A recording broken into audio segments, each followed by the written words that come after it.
Honorable Yeyali, membre du Haut Conseil des collectivités territoriales, présidente des femmes de l'AFP, membre du bureau politique.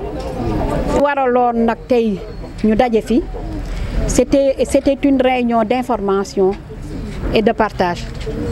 Les informations mooy si li fi xew au niveau de notre pays, le Sénégal. Def nañu compte rendu les événements du 8 mars parce que xam nga ni yàgg nañoo toog sans ñu gisee. Ça c'est général. Il y avait une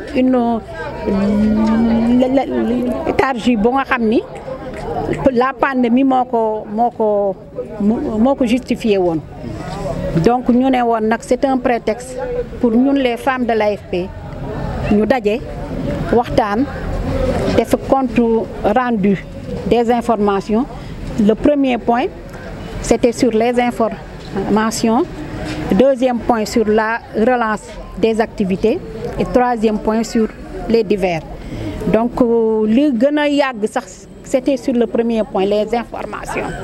Wax nañu li fi xew mois de mars, 8 mars bi, wax li nga xam ni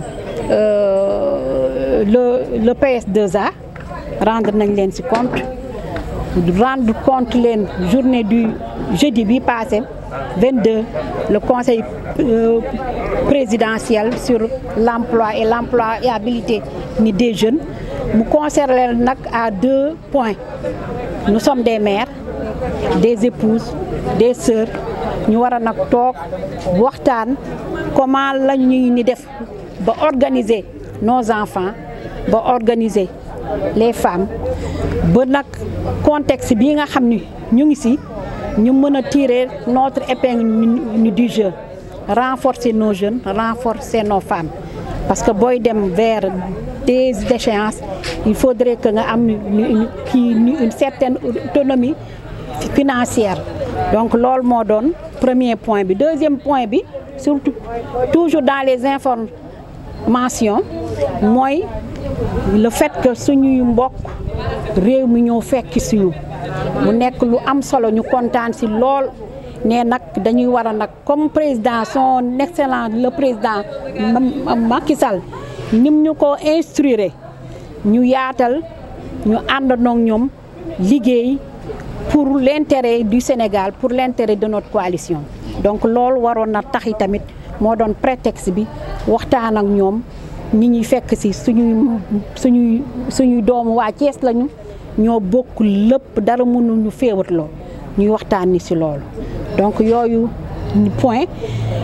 Troisième point d'information, c'était sur les activités des femmes de Benno Bokk Yaakaar.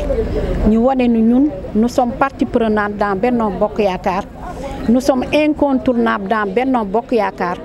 Vu la position de l'AFP depuis 2012 au sein de Benno Bokk Yaakaar, vu la complicité et les sentiments fraternels et filiaux yi nekk entre nos deux présidents, le président de l'Assemblée nationale nekk suñu secrétaire général et son excellent le président Macky Sall.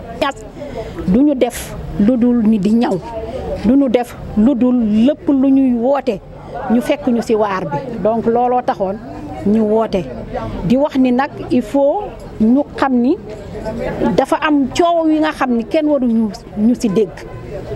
On lance un appel à l'unité et la cohésion de Benno Bokk Yaakaar.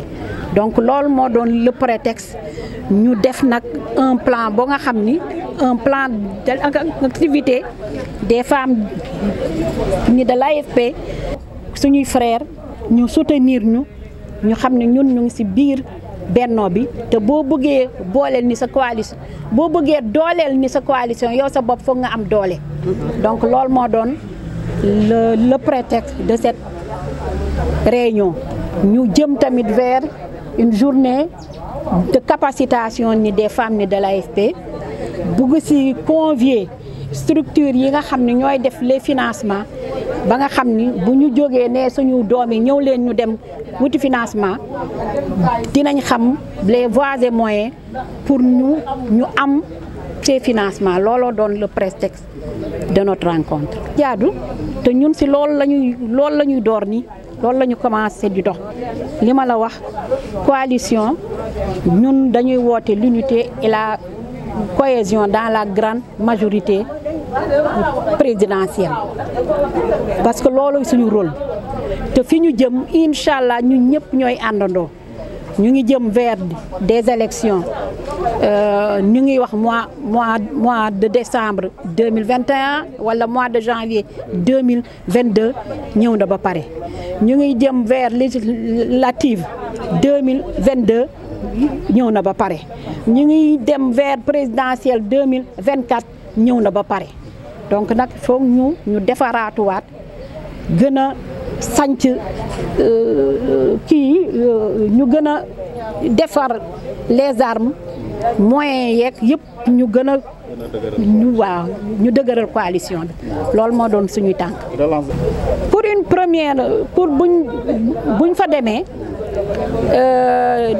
dañuy bëgg a rencontrer nos leaders rendre leen compte de l'initiative ni des femmes waaw rendre leen ni compte programme bi ñu fi teg ba pare lool mooy prétexte bi dem seeti leen ñu jël à sa juste valeur les enjeux du moment ak fi ñu jëm fan la waaw.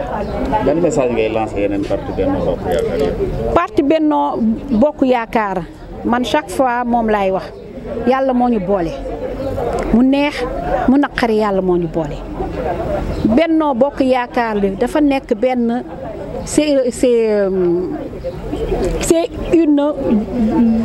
l'une des grandes repères de l'histoire politique du Sénégal donc ñun nga xam ni yàlla may nañu depuis 2012 ñu bokk Benno Bokk Yaakaar dañu war a ñu téye ko bu baax chaque jour damay wax ni dafa amoon mission bi bu ñu mosoon na dem Chine bi ñuy conclure ma laaj le parti le gouvernement kii ni chinois il y avait Benno Bokk Yaakaar les 5 PS IFP et tout ma ni leen quel est le secret de la longévité et de la réussite du parti l'émergence de ce pays-là?